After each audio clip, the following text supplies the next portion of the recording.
Hello, I'm Tracy Poisner, and this is Limitless, a show about exploring the frontiers of your potential and the coming revolution in human evolution. This podcast stands at the intersection of cutting-edge science and your desire to really live your best life. We'll dive into the quantum realm of waves and particles and how it applies to you and me, not as theory, but as the truth of how we operate. We'll delve into the mysterious mind-body connection and the premier technology on the planet for activating higher states of consciousness in mind and body. I hope what you hear will resonate and encourage you to stop playing small with your one wild and precious life, to start expanding into the legacy you're really here to create. To dive further into these topics or to experience this technology for yourself, visit my website at tracypoisner.com. There's a special kind of thrill I get when someone I idolize responds to an email and says yes to being a guest on this podcast. Such was the feeling I had when legendary futurist Dr. Joseph Voros, the originator of the concept of preposterous futures, granted me the great honor and pleasure of recording this chat with him. If you listen to episode 12 of Limitless, you'll recall that it was all about the futures cone, which I first learned about from thevoroscope.com, a place that is so full of deep and rewarding rabbit holes, you almost have to tell someone where you're going in case you don't resurface. It's a highly recommended tangle of backlinked articles on everything about big history and how futurists are able to scan the past for subtle signals of what to pay attention to in the future. Even NATO pays attention to what this guy has to say. I turned on the mic as we started our conversation and never got around to introducing him. So please welcome my guest, Dr. Joseph Voros. Just to reiterate, for the purpose of the recording, you said that you're enjoying the rabbit holes on the website. The Master's Program 2001 to 2018, a glorious memory, was rabbit holes all the way down. My colleague Peter Hayward, Captain Foresight, which was the nickname that he got from the people who nicknamed me the Voroscope. Yeah. So if you go to his website, captainforesight.com, they produced the students, that is, one of the students worked at an agency that had access to a professional cartoonist, and so they did caricatures of us. And at the wake that we held for the end of the Masters, excuse me, in 2016, 4 of us were presented with these formal things. But towards the end, Peter instituted this idea that instead of doing stand-up lectures, we would record them ahead of time, because this was done in block mode. So the learning system would have the lectures, these were the set pieces, the info dumps, as it were, and then the students come into the class, they, having watched them, allegedly, they would sit on their tables, they would discuss it, and then each table was allowed to ask 1 or 2 questions that they wanted clarification of, which they had not learned from each other through the process of peer learning. And so that then, these questions then became the basis of an extempore lecture that we would give. He or I, we were generally not in the room at the same time by this time, although very early on we co-teach in the same room. And so this kept us on our toes. It made sure that we didn't lose time with set pieces all the time, and that every lecture-led discussion was different. So that's why rabbit holes all the way down, because you never knew where this was going to go.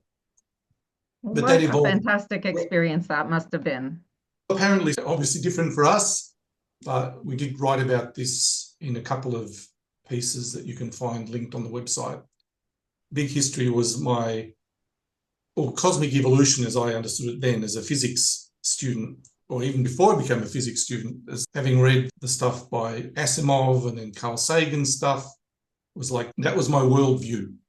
And I ended up doing physics as a way of cementing that.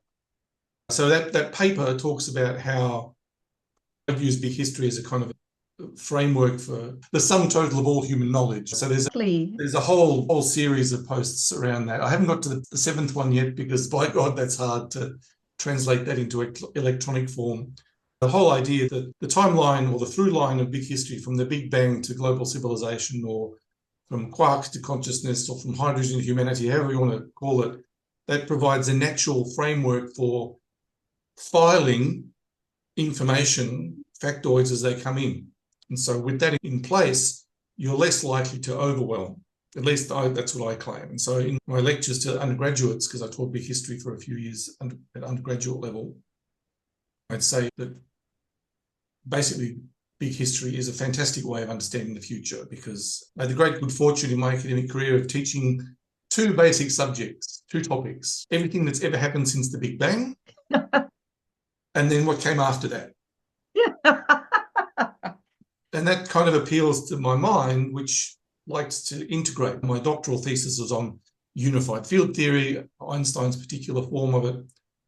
I'm not in my home office at the moment, I'm in my out-of-home office. So normally I would have a picture over my shoulder of Einstein, which my wife got me soon after we met 30 years ago. And it's Einstein sitting in his office, surrounded by books, smiling at the camera. And the caption is, "Gravitation cannot be held responsible for people falling in love."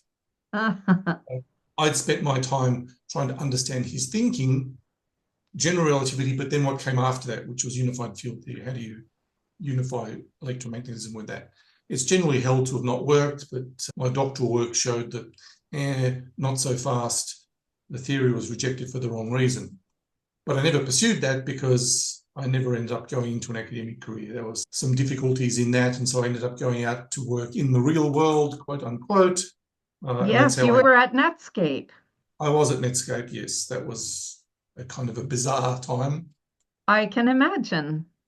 Maybe I can't imagine.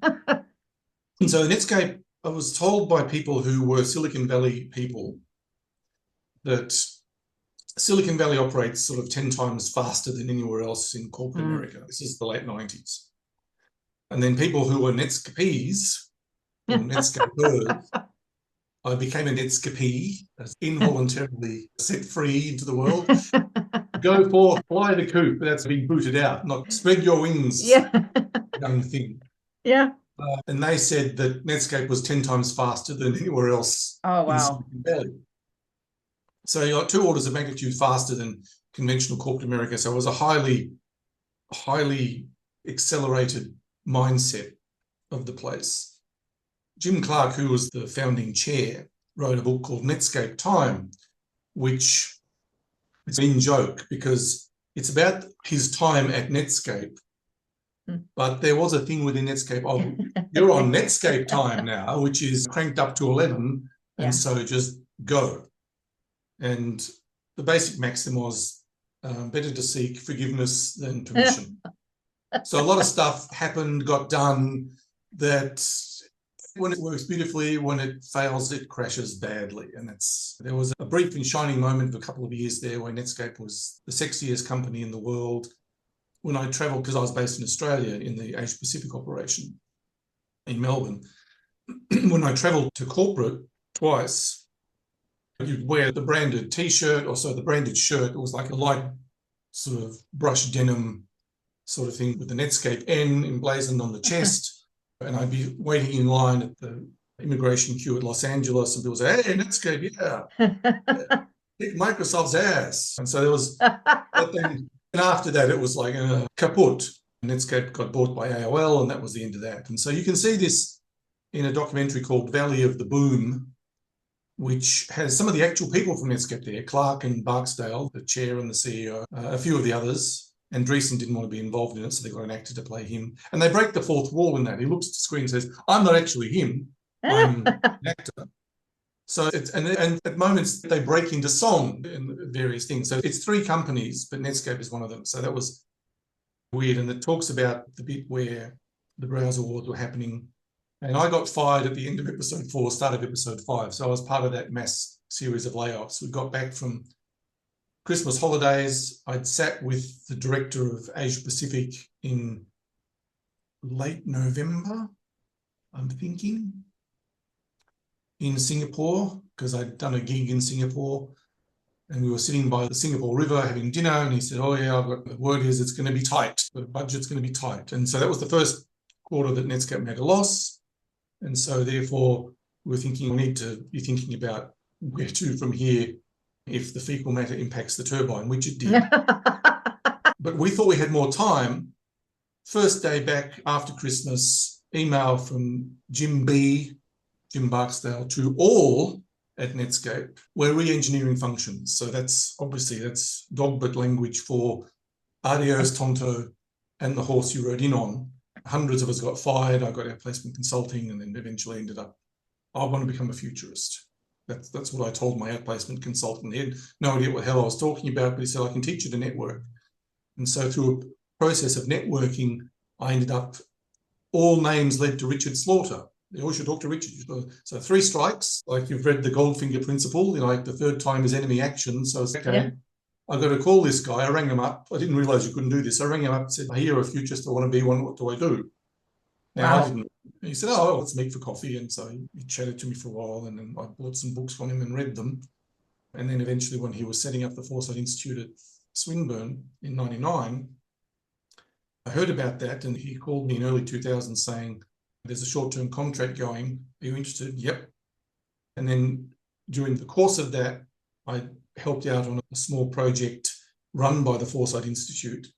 And I had met the person who was the director of Foresight and Planning, Marie Conway, who later became my PhD student. And it's a brilliant thesis, by the way, as I always knew it would be. But she was my boss then. She became my boss then. I said, if I applied for this job that's going in your department, would I make the shortlist? Yeah.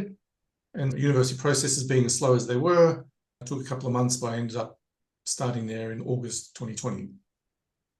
So that's how I ended up moving from a guest lecturer to becoming essentially academic staff full-time, and stayed there for the next 15 years until it was my job to turn off the lights at the end of the last.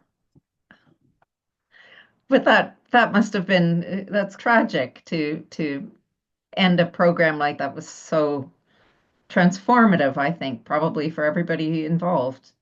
As the paper in World Futures Review says, the students were very loyal because the structure was cohort-based. So you come in at the start of the first class, you go through that process, the complete disorientation that the boundlessness of the field would produce in people. And that's why one of the blog posts about the sum total of all human knowledge jokes that you would say to them, we begin with the sum total of all human knowledge. Indeed. And we're talking, just for the people who are listening, we're talking science, spirituality, sociology, cosmology, history, psychology. It's not a joke to say that it's the sum total of human knowledge from the Big Bang to what comes after. Exactly. From the hot Big Bang to the big chili rip, I think I used to say it. So if your mindset is, I'll find the boundaries and work in, you're going to freak out because there are no boundaries. So the metaphor was, it's like swim between the flags to begin with, right? Beware of the undertow that will drag you out into endless deity knows where, but then start to explore. And so Peter and I evolved as a 3-step process because it was 3 years in those days. Firstly, it was, we were your coach. We would catch you doing things right. So by the end of the first year, you're starting to get your head around it. And I used to conventionally finish the first year, the last lecture of the 4th subject, which was what came to be called the Scary Aliens lecture, because I'd start off with, it was nested perspectives. It ended up being a couple of papers, eventually a chapter in the Big History Anthology. So it starts off with, the world is not the end point of analysis. It's the starting point of analysis. Huntington, then various things like Jared Diamond, you situate this in history, 13,000 years, or 4.6 billion years, but the Earth is just one thing. And so it was big history, but starting from the Earth going out, as opposed to big history, which starts from the universe coming in. Put down the pens. You don't need to take notes. Let's just have a huge amount of fun talking about these mind-blowing perspectives. Because your mind having been stretched by this, it never quite goes back. There's a sort of a saggy effect. It's like stretch marks on the brain. Joke about, because that was the whole point. The future doesn't exist. It exists only in our imagination. And so the thing that limits us in thinking about the future is our imagination. Yeah. Consequently, as a sort of an organizationally based futurist, which is, so the three main types of futurists, as Andy Hines, so he talks about consulting futurists who are sort of outsiders, organizationally based futurists who are insiders, and academic futurists. So he's been all three, I've been all three. So it's, you have, the organizationally based futurist can get away with a certain amount of stuff, but not too much, because speak truth to power too often, and you end up like the jester who makes the bad joke that gets their head cut off. So sooner or later you get executed. So you bring in the consulting futurist who can say stuff that the organization-based futurist can't, or you get better and better at what you can do, but the time that you can do it gets shorter and shorter. That's just the nature of life. So back then, this is what I was getting to with the futures cone. When I first saw that in 2000, I thought this is fantastic, because we're doing occasional presentations. And so the introduction of foresight into Swinburne as an organization, not as a teaching thing, but as a doing the doing thing. Two phases: an education phase to get people used to what is the hell is this thing called foresight. So part of the education phase was, how do you think about the future? So we had things like foresight snippets, which were email things sent out. All of those are now up there. I've read some of them. They're wonderful, actually. Well, the foresight snippets, they're just great. And there was a lot of pushback. People say, what the hell is this crap? So why are you clogging up our email with this? Why? To expand the thinking. If you're annoyed, why are you annoyed? If you love it, why do you love it? Does it inform you or inflame you? But the more important question is, why does it do that? Because ultimately, every action, this is Willis Harman's famous quote, every action decision involves some assumption about the future. How you want it to be, how you worried it might be, how you might fear it be, whatever it is. But the business of futures research is to make those assumptions explicit. Yeah. And so very early on, when I was introducing the futures cone, which I love so much, by the way. But again, this goes way back. There's a long lineage, which is why I've got the blog post. Hey, I didn't do this. Yeah. The one addition to the futures cone that I can claim is preposterous futures. So which is fantastic. Because I think they are the little red arrows on that. Yeah. So in presentations, I would always start that as a blank page. Here is now, the time goes to the right, here's the I, and everything is a potential future. And then the projected future, then probable, then plausible, then possible, then preferable, but then us. But again, these are not objective measurements of the future. These are subjective judgments about ideas about the future made in the present. Okay, so these are epistemological claims, not ontological assessments. Right. I've used the scary philosophical language there. It's not about reality, it's about what you think reality might be. And so because these are judgments, what are the assumptions? And so in the diagram, it says probable futures we consider to be likely to happen based on current trends, and then plausible futures, what could happen based on our current knowledge. But see, I'd actually changed the language from Hancock and Bezold, which is the original cone that I'd used, or there's an earlier one due to Charles Taylor. Because in presenting these things to people, and you can imagine this is a university full of skeptical experts, a lot of postmodern deconstruction going on. So I don't believe that. So I wanted to find a way to short circuit that's not plausible statement, because this was often accompanied by crossed arms and closed language, right? So if you're trying to facilitate a workshop on thinking about the future, you don't want people with closed body language, because that means closed thinking. So I slightly adapted plausible futures to mean, if you compare what I write to what they had, it differs slightly in the sense that these could happen based on our current knowledge. So in other words, if you can get to there from here without violating any of the known laws of nature then it's plausible. In order to short circuit, that's not plausible. Okay, and if that's the case, what is it that's being violated? So I wanted to short circuit that, because a statement made, that's not plausible. Why not? It just isn't. As opposed to what specifically is being violated takes the power out of that sort of blocking. Then I come to possible futures. These might happen based on some future knowledge. No, that's never going to happen. So I had that for a number of years. And so finally I thought, I've got to find a way to short circuit this. And so Data's second law of the future, any idea about the future should appear ridiculous. And Clarke's second law, the way you find the limits of the possible is going a little bit beyond them into the impossible, or those combine into, so that the red arrows there.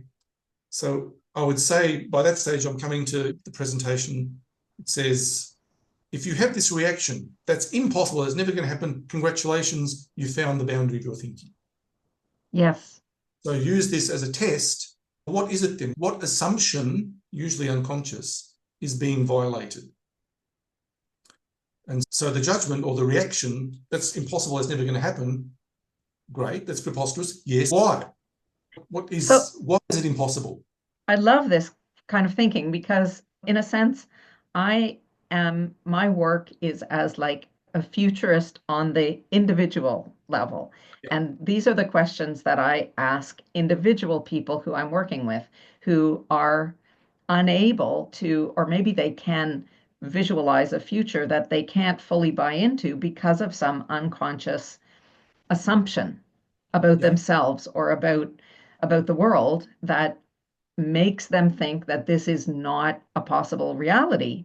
And I just love the whole idea of preposterous futures because that's exactly, I love the way this work intersects, or it doesn't intersect, it has implications for individuals working on their own personal evolution. Definitely. And this is why so many people found it, again, the loyalty to the program and to each other. All right. So students would find, because ultimately futures thinking is about consciousness, this is why we use the Wilbur model as one of the foundational models for thinking about the future. Richard had come across this in the 90s. I'd done courses based on this also in the 90s. Yeah. So this was nothing new to me. The four-quadrant approach with the lines and the levels and the types and the states and the shadow, all that stuff is of a piece. And so when the students would discover, and some of them hated the whole Wilbur stuff because it's not easy. Taste. No, it's not easy. You really need to dive into it. But I had the great good fortune of being able to chat to him a few times over the years. Oh, wonderful. Wow. And talking in real life, the voice is different to the one that you read on the page, which is careful. And later on, he got sick and tired of the polemics against him, and so he fought fire with fire when sex ecology and spirituality came out. So it was like, okay, the gloves are off now. So he'd been unfailingly polite for 20 years until that point and finally hit back. They're wonderful rambling conversations. And so the students would find it difficult because it requires work. You've got to really immerse in that material. Oh, yeah. I remember reading Ken Wilber. It was not at all straightforward. It's a real, it is an immersion, definitely. Yeah. Wilber is a sort of a meta theory. It's a sort of a theory of everything. Generalization, as he puts it. Back in 2001, in my first proper foresight paper, I said that futurists, or environmental scanners as I called them then, and intelligence analysts are in the same job, basically trying to develop useful knowledge out of incomplete or ambiguous information. That's only strengthened. And last year I was in Helsinki at the first Allied NATO Foresight Conference. And it occurred to me that I found it hard to believe that it was only in 2024 that NATO had its first Foresight Conference. Yes, but it's a tradition now because there's another one planned for Rome this year. Excellent.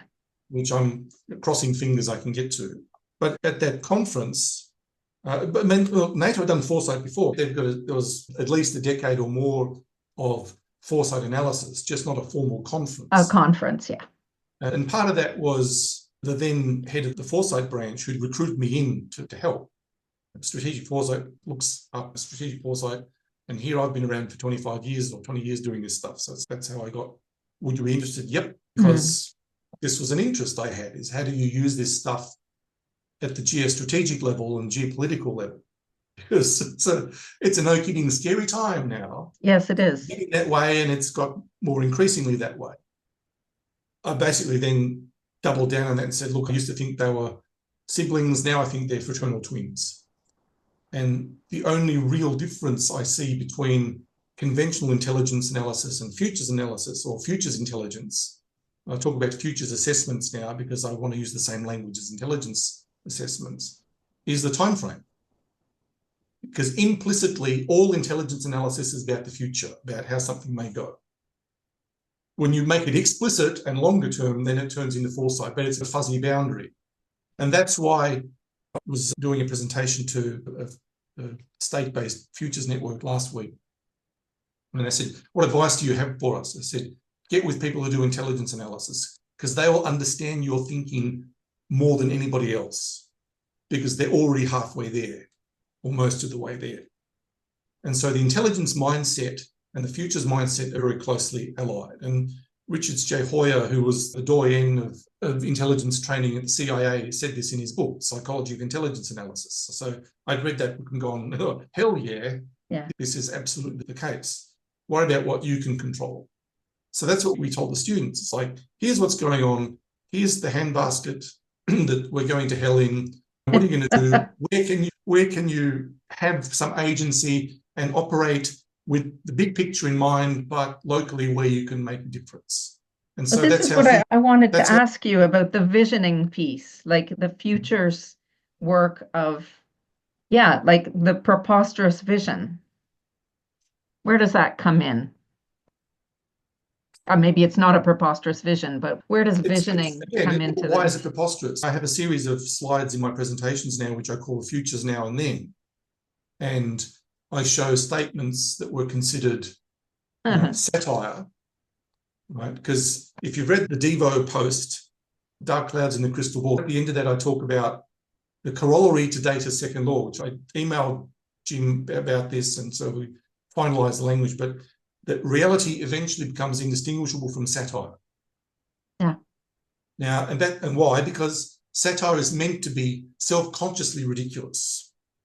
But if you've watched The Sleeper, Woody Allen, about a sort of a future America that is highly authoritarian and highly personality-based, it was satire, and it's some would argue this is the reality.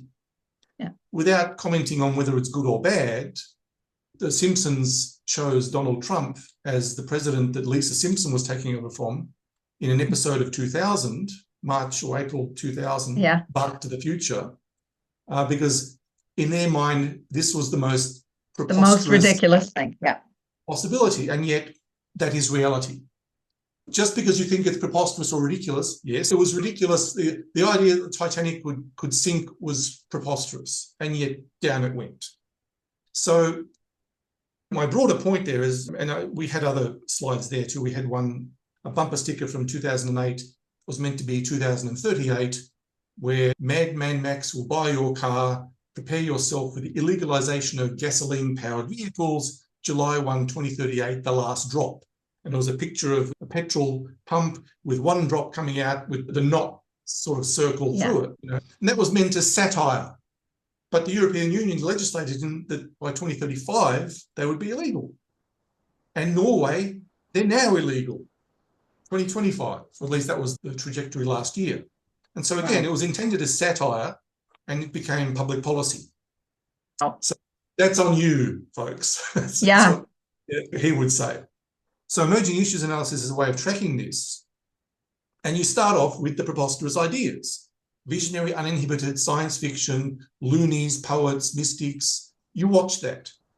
Not because you believe it's going to happen, but you're watching to see, has this now crossed the threshold into the next phase through the thing? Now, of course, the existence of the internet has changed those categories somewhat, because we were talking about conventional media in those days. Yeah. But the basic idea holds. You focus on the outlandishly lunatic ideas because change comes from the edge, from the periphery. Now, of course, the flip side there, and this is one of the scanning metrics, the Sturgeon principle, that you've got to watch out that you don't go native and end up on the fringe with your critical faculties out the window. Carl Sagan famously said, you need to be open-minded and skeptical. Open-minded, but not so much your brains fall out, and skeptical, but not so much that nothing gets in. So that's the Sagan principle, which is open-minded skepticism, and that's something you've got to come back to every day. Tempered with the Suzuki principle, which is beginner's mind, that there is nobody who's an expert on the future because no one lives there. You might be expert in methodology and various forms, but we're all beginners when it comes to the future, which is why beginner's mind is so important, which is why expert judgments of this could never possibly happen, need to be taken with a couple of sackfuls of salt. Yeah. Yeah, anyway. That's a long-winded answer to your question, but there you go. I just feel sometimes I want to roll the clock back and say, take me to Australia so that I could have been part of that program, because I would have absolutely loved that kind of completely open-ended learning on such a broad scale. I just think that's a kind of a wonderful environment. It was up to you. And so anyway, so we got shut down and they, oh, it must be a terrible shock. No, we saw this coming. It's scenario 11 of 4 of the 11 that it was a bit of, Yeah. But we took it stoically, which is, we knew this was coming. The premeditatio malorum, the premeditation on adversity. So let me ask you a question. What can you say about how understanding something about deep history, big history, can help us to evolve as individuals? How is that implicated in a kind of a personal journey of evolution? Okay, there's a societal aspect. I deal with that in the big history scaffolding paper, but when it comes to the personal, you need to realize that, not you, but so one needs to realize, the big history perspective makes you realize that we have a built-in set of cognitive biases. Yes. So these were adaptive back in the Paleolithic, when things were slow, when we knew few people closely, we were widely dispersed, and others were others, literally others, a different tribe, different whatever. You would get together once or twice a year to exchange marriage partners and maybe trade, but that was it. You were pretty much on your own. And so we evolved a series of cognitive heuristics that were adaptive, that go back to our primate sort of days and thence back to that. But the realization that we've still got the wetware from the Paleolithic, and yet we're living in the Anthropocene, there needs to be an upgrade. You need to upgrade your worldview to take into account the fact that there is no away anymore. And that was the idea of industrialism. Dig it up, process it, throw it away. There is no away. So on a planet where there is no away, what are you going to do? Well, that's industrial ecology. But personally, it means that you need to be always on the lookout for how you're mystifying yourself, how your cognitive structures are leading you astray, how they're holding you back, and also how you may be subject to groupthink in a way that you're not even aware of. Yeah. So that's an understanding of how human psychology evolved, the context within which it evolved, and how it's changed, and how it needs to, as I say, we need a wetware upgrade, really, to, what do you call it, brain space 2.0 or something like that, I don't know, but yeah, we're still stuck in that. Edward O. Wilson, in his book Consilience, famously said, we have a Paleolithic obstinacy. And there's a sense in which that's right, where the one thing that people in the thrall of their cognitive biases that are certain of is that they have no cognitive biases. So automatically, but if you just do a search on cognitive bias codex, and you'll see the main types, the dozen or 2 main subtypes, and the 180 of the individual specifics. These are all the ways that we don't see the world the way we think we see the world. And the idea of trying to work out what the bloody hell is going on in the world, which is what big history tries to do. It tries to tell, the evidence-based story of how we got from hydrogen to humanity, or Big Bang to now. That plugs you in. But also we found with the students, and certainly with the undergrads, the big history students really got future the way that people who hadn't been exposed to the whole of the past hadn't got. Because by that stage, they're accustomed to, again, scary language, diachronic view, the through time view, as opposed to the synchronic snapshot view. Right. If you have seen literally the whole of the past unfold, then you have this sort of inertial impetus forward to say, where's it going? And that's actually built in. Now, again, it depends on context. Individually, as your social group, as your organization or your society, as your country, your planet, your solar system in the Scary Aliens lecture, or your species, as opposed to what other species have done, although n=1 at the moment that we're certain of. You know, we are certain that we exist, but we're not certain anybody else does. But it'd be good to discover somebody else who hasn't buggered up their planet the way that we have. Yeah. We still have a chance to rescue that, but the window is closing. So an understanding of the whole of the past, it also clues you in. Big History, as I taught it, as David Christian designed it, as he intended it, it was intended for humanities students, not science students. So if I were teaching this in a physics, or sorry, in a science faculty, there'd be, and Eric Chazon used to teach this, maybe he still does, at Harvard, cosmic evolution, he calls it. There's a lot of maths in there, a lot of physics. But I tried to, it was geared towards no prerequisite required. What are the core concepts here? So understanding the core theories, Big Bang cosmology. What is it? What does it purport to explain? What's the evidence base, and where are the gaps and the problems that are being addressed? Same thing with solar nebula theory. Where did the solar system come from? Same with plate tectonics, same with evolution by natural selection. Understand these theories in the main as a conceptual entity about what its explanatory power is, what its evidence base is, and where the areas of further expansion and controversy are, so that if you can answer those 4 questions, so the assignments that I gave were, what is the theory, what is its evidence, what does it purport to explain, what is the evidence base, and what are the problems? If you can do that with some new claim that you see on the internet about vaccinations or 5G causes COVID, right? Well, what's the evidence? And so if you can do that, then you're ahead of 99% of the population. This is a society, or a civilization, I should say, really, taking a global view, that is so dependent on science and technology, and yet most people don't understand it. That's a good point. So that's got to change, because otherwise I think you say in the United States and in North America and Canada, the next cockamamie theory that comes on people will just go for it. It's, hold on a second, again, the Sagan principle, skepticism, open-minded, but not so much your brains fall out. There's a lot of falling out brains going on at the moment with a lot of conspiracy theories, but also skepticism, but not so much that you can't entertain a new idea. So in terms of preposterous futures, when skepticism is cranked up to 11, you get everything is preposterous. The fact that we're here is preposterous. That we're living in a simulation is, and we might be, but show me the evidence base. I'm a scientist by training. What is the evidence base? How strong is it? How good is it? How diverse are the sources? And that's the same view I bring to the future. We're looking for evidence of the future in the present. So that's why I think that theoretical physics is a perfect training ground for futures analysis, because you recognize that it's a theoretical construct. Future doesn't pre-exist. You recognize that reality has the ultimate say in things. Doesn't matter how beautiful your theory is. If the universe disagrees, bad luck.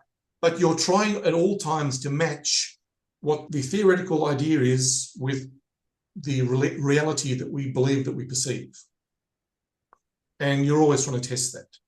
And so the hindrances to foresight, which is what I spoke about in Finland last year in Helsinki, there are a variety of those, but the central one is the cognitive hindrance, is that we don't see reality as it is. There's a famous TED talk, I'm trying to remember the name of the guy now. He was a professor, I think, at Berkeley, that we don't see reality as it is. And the Buddhists have known this for 2,500 years. So yeah, like Daniel Goleman, and there was another one, Wright is his surname, Why Buddhism is True, came out about 7 or 8 years ago, that science is now catching up to the insights from the Eastern wisdom traditions. If that's the case, then how do you know? Yeah. How do you know, and how do you know? It's like, how do you bring a skeptical perspective to what you believe to be true? Now, that doesn't mean not believing anything at all, because ultimately you have to accept some things on authority. Yeah. If the authority is based on an evidence base that anyone is open and able to interrogate, that's the key point. If you look at the Big History Project, which was intended for high school students, they bring in these 4. You believe it because it feels right, you believe it because it sounds right, you believe it because someone told you, or you believe it because of evidence. Which of those are important? We need to rely on evidence, but sometimes you have to rely on the authority of those who are experts in it, in the absence of being able to interrogate. But the fact that there is evidence that can be interrogated is the point. Now, what's happened is that people have gone the other way. I don't like that. It doesn't feel right, so therefore I won't believe it. Or that doesn't sound right, so therefore I won't believe it. Science was invented as a way of figuring out what is probably true. And we do this in ways that asks the universe, what do you think the answer is? And we're bound by its answer. And that's the ultimate authority, is reality itself, or at least those aspects of reality that we reveal through the instrumental injunctions we carry out, interrogating reality. I'm lapsing into Wilbur language now in terms of 3 strands of knowing. You do something, you get some data, and then you see, did you get that? I didn't get that. Did you get that? And that's the confirmatory, the verification stream, the Popperian sort of falsification idea. But that mindset, the mindset that is interested in the truth, and because this is only audio, you can't see that. I won't be able to see quotation marks. Air quotes I'm putting up here, but the truth, as we think it must or might be, most likely, according to the preponderance of evidence we've been able to do through careful experiment, blah, blah, blah, blah, blah, blah, blah, blah. And most scientists don't say that because they only get a 10-second sound grab to talk about, but it sounds like they're just glibly stating their authority. But on the basis of all of that, the preponderance of evidence it's hard. Julia Galef, she wrote a book a few years ago called Scout Mindset. And she distinguishes between scout mindset, which, if you imagine, from a military context, you send out a scout to look at the lay of the landscape. Because when you go there and it becomes a battlefield, you want to know where things are. Right. Like where they actually are. Right? So the scout is concerned with what is actually there. Is this true? So the scout mindset asks the question, is this true? To the best of my ability to verify. Contrast it with soldier mindset, which is either attacking or defending a position. Aha. Right? Now, Very if the scout goes interesting. out and comes back and says to the general, oh, I know the general wants to hear that there's a bridge there, so I'll tell that general that there is a bridge there. Now, that's disastrously bad, because that's how you get obliterated by the adversary, right? But soldier mindset is important when you are actually on campaign. And the way that she characterizes soldier mindset is that there is an asymmetric level of evidential acceptance, depending upon whether this is defending a position, or wants to believe the position, can I believe this? Versus this is an opposing position that it doesn't like, must I believe this? Now, those are asymmetrical. So the same standard of proof or of evidence or requirement or validity is asymmetric depending upon whether it's that political party's person is a complete bastard because they did this, but yours did. Oh no, my person is not a complete bastard because this is all. Right. So that's the kind of, whereas the same behavior seen by different people on different sides of a position defense is seen as okay by our people, but it's morally incorrigible by your people.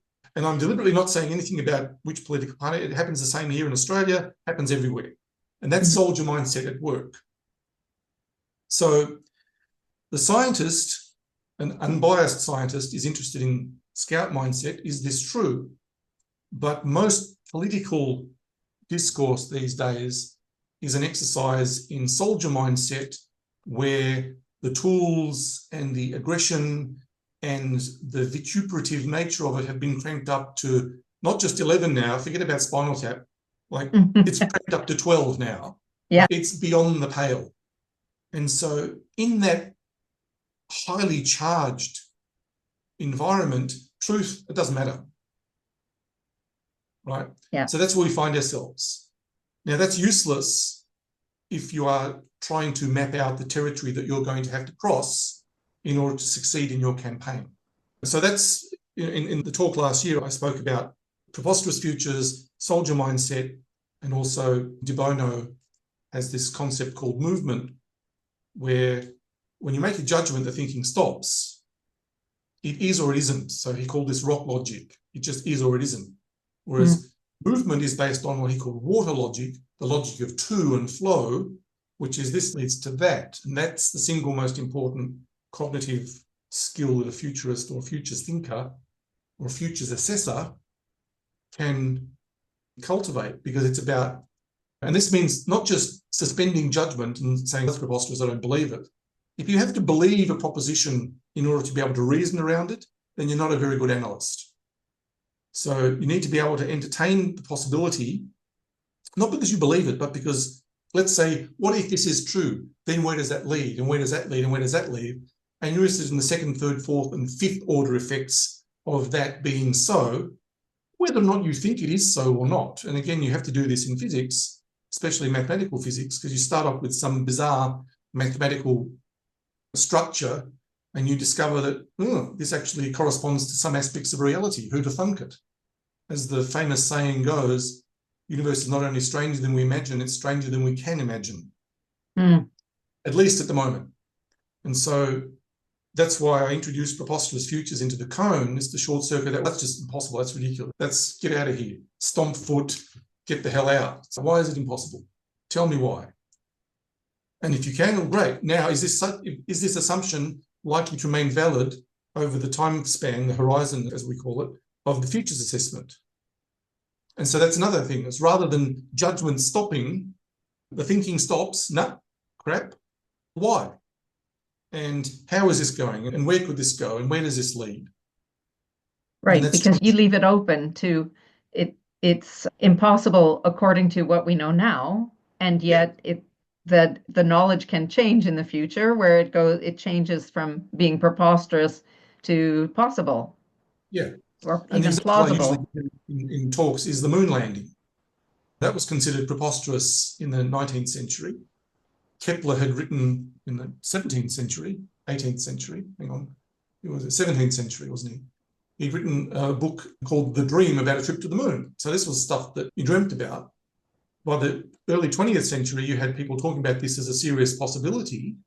Still, some people considered it preposterous.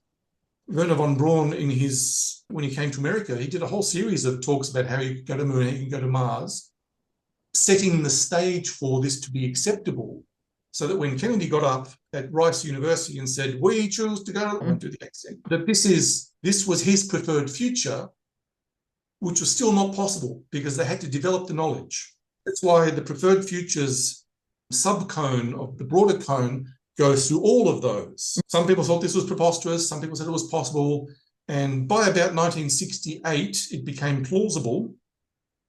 There was the setback, of course, of the Apollo 1 fire. But by July 1969, this was the projected future. Unless the mission is scrubbed, it's going to happen. And there was a follow-up mission. 12 was designed to go by the end of the decade as well, in case 11 didn't land. He wouldn't have been able to eject. So again, so this is 3 strikes. 3 times he's been in situations where a detailed, careful analysis would have led to death. He just intuitively knew what to do in the moment. And so that's why they put him in the chair. Actually, there wasn't even a chair in the LEM, true. They put him on the left-hand side in the driver's position for that reason.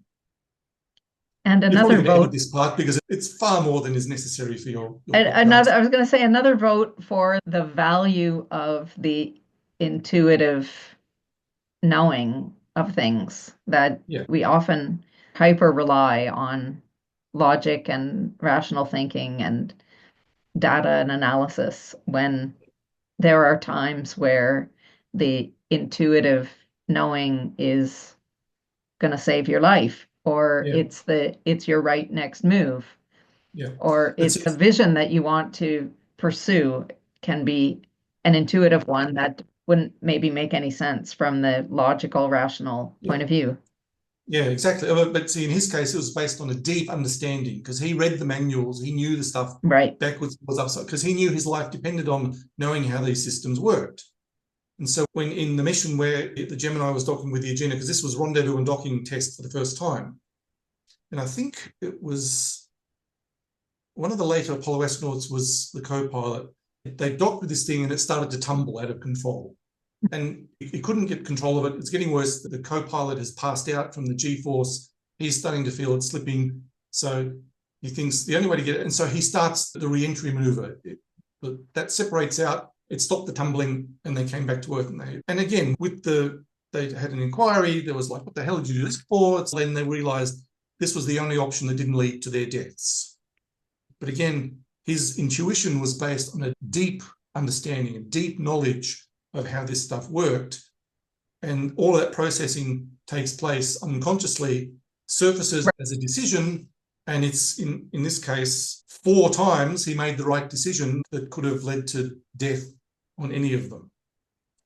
Which is why, yeah, most of the astronauts had nicknames, but his name was Neil. He wasn't Buzz or Deke or Gordo or any of those. No, he was Neil. And everyone knew who Neil was. He was the first among equals, because he had this uncannily cooler than a cool cucumber kind of mindset. He was a test pilot. He flew with Jaeger. I think he was flying airplanes before he was allowed to drive.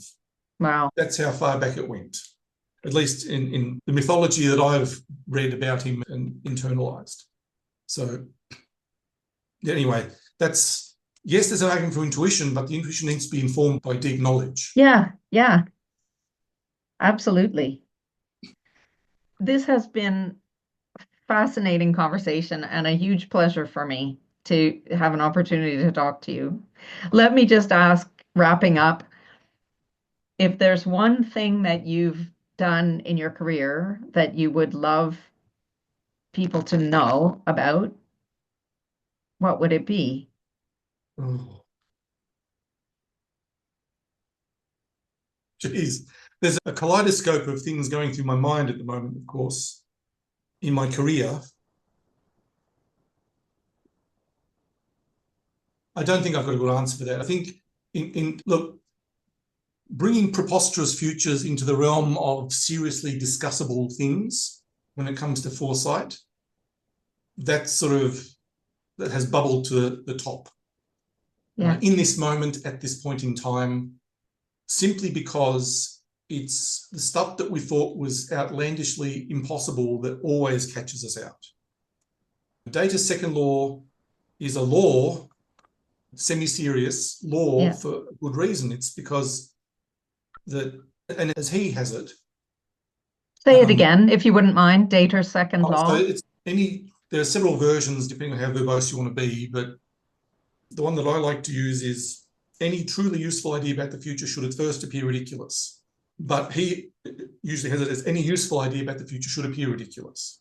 But if you add the caveats, in the same way that when they give out the Ig Nobel prizes, not the Nobels, but the Ig Nobels, first they make you laugh, then they make you think.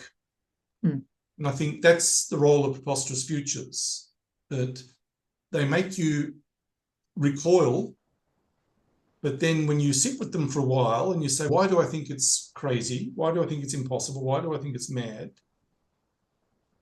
You start to go, oh.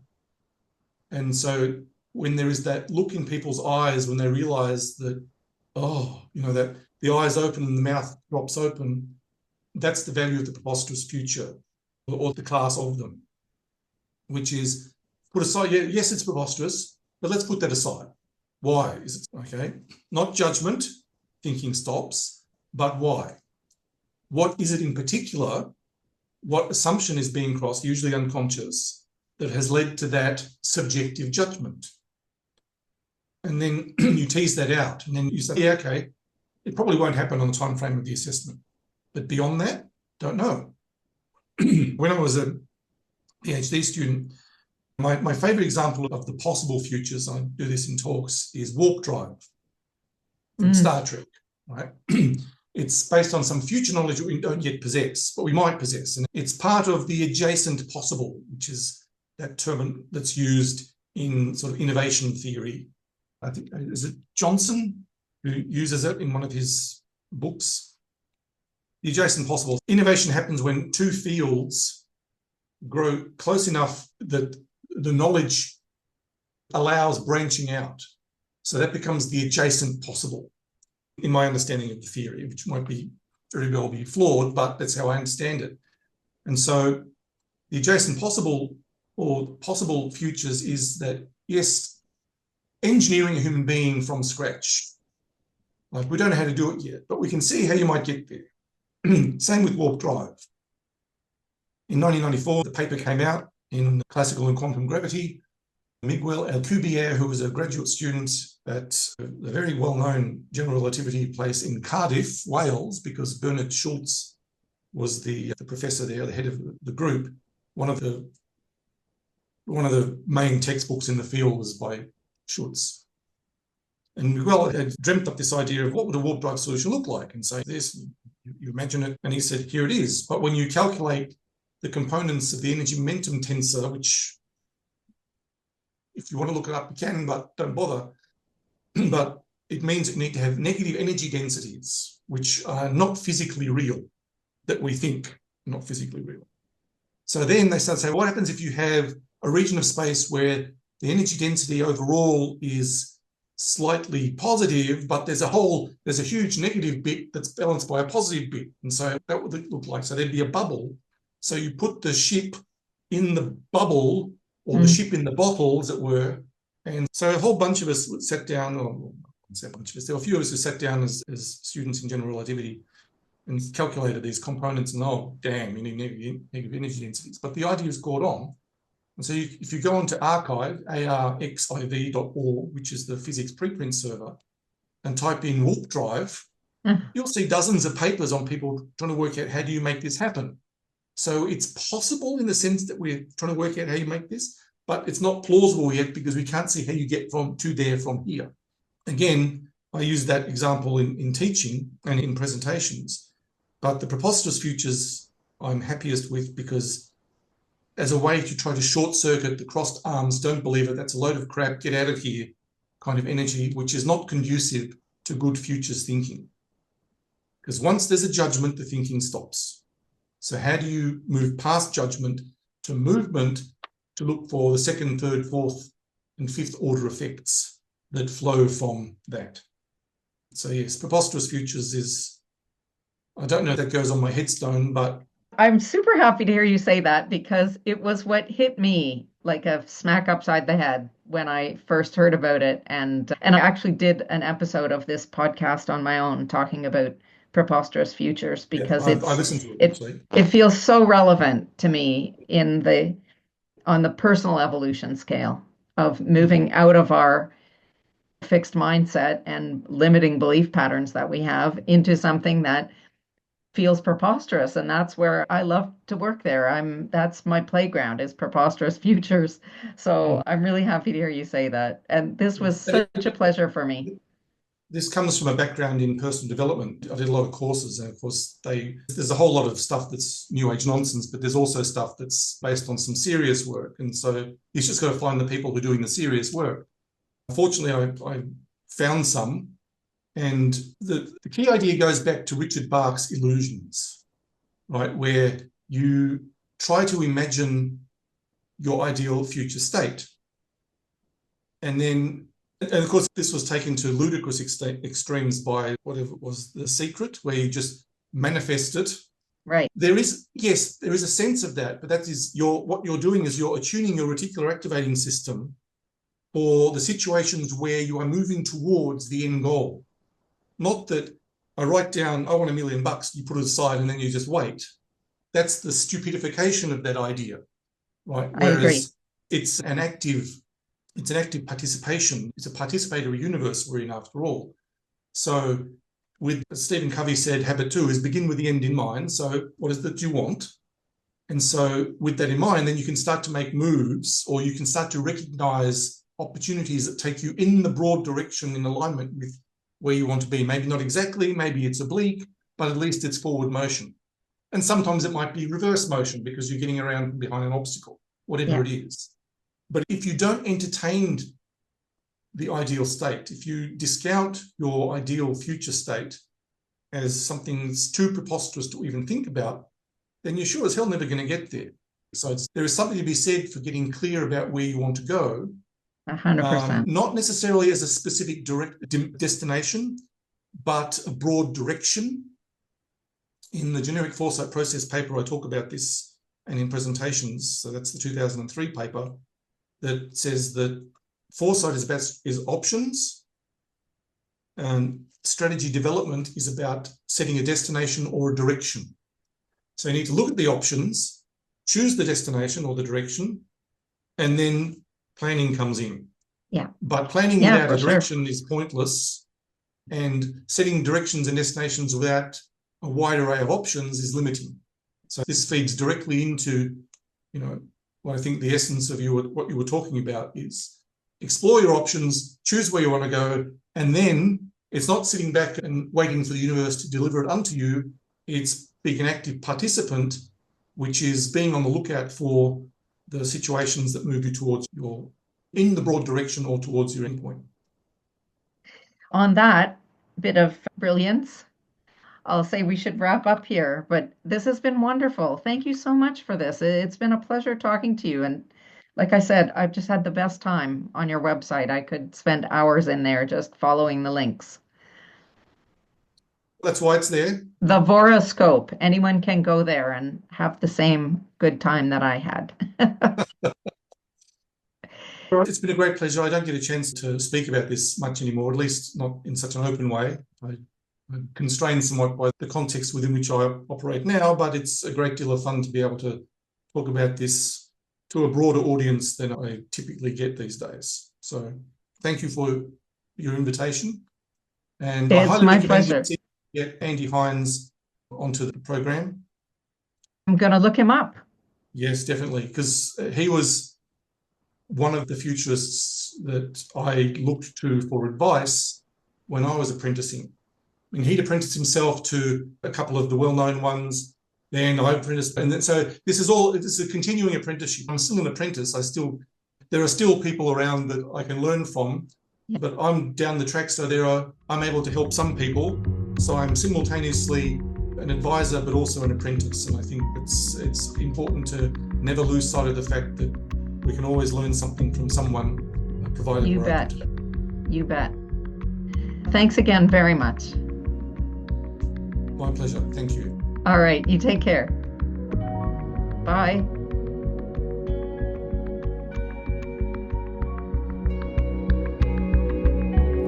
Limitless is produced by Neil Haley, with music by Danny Columbi. I'm Tracy Poisner.